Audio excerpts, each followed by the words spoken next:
Throughout this video, we're going to talk about how Bolivia's ability to access the sea affected both its internal and external relations. Bolivia is located in northwestern South America, bordering Argentina, Brazil, Chile, and Paraguay. Out of their four neighbors, their relationship with Chile is the most difficult as a result of the 1879 War on the Pacific. The war was a result of Bolivia's imposition of a tax on the Chilean mining company, Compañía de Saltires y Ferrocarril de Antofagasta. This tax violated the 1879 Boundary Treaty of Bolivia that banned importation taxes. Peru was thrown into the war because of the secret treaty of alliance between Peru and Bolivia. Chile bested both the Bolivian and Peruvian armies, and Bolivia surrendered after the Battle of Tacna in 1880. In 1883, Chile and Bolivia signed the Treaty of Ancón. The treaty allowed Chile to acquire the Bolivian territory of Tarapacá, the only strip of land that allowed Bolivia access to the sea. Since Bolivia's loss of a major port, it has been left at an incredible disadvantage compared to the majority of South American nations. Imports and exports are expensive, so it is difficult for the citizens of Bolivia to have easy access to cheap products made outside of Bolivia. Imports are brought through Bolivia by the Arica-La Paz Railway. In 1913, Bolivia and Chile made a pact that allowed this railway to be built in order to compensate Bolivia for its loss of land during the 1879-1883 War on the Pacific. This railway is the only means for Bolivia to have access to the sea, and is both difficult and expensive to maintain.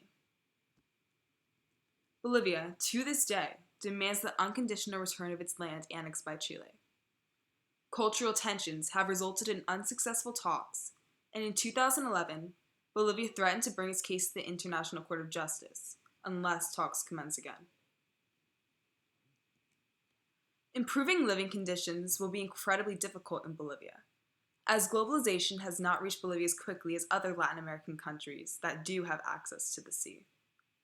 In order to increase this foreign investment and aid, as a result of the loss of access to the sea, Bolivia was forced to comply with the World Bank's condition to privatize water in the 1990s. The World Bank believes poor governments were too corrupt and unequipped to run public water systems, only allowing foreign corporations to provide potable water to Bolivia's citizens.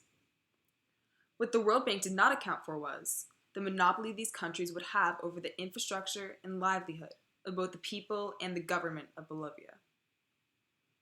When these foreign corporations decided to raise the price of potable water in the city of Cochabamba by nearly 200% in 2000, the city rose in rebellion against what many citizens called the lease of the rain. Chaos began to spread throughout Bolivia, and 6 were killed in the riots known as the Water War. Today, 17 years since the Water War, multinationals are still permitted to control Bolivia's water systems.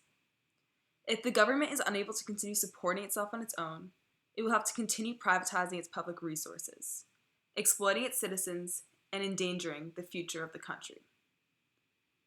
The question now is, what lessons can we learn from the problems that Bolivia will have to endure in the next few decades?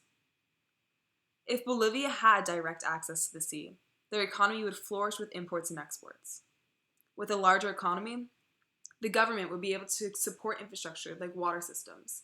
It would not be forced into privatizing its water by the World Trade Organization. The lack of a port results in a struggling economy and leaves thousands without potable water as a result of their inability to pay spiked prices.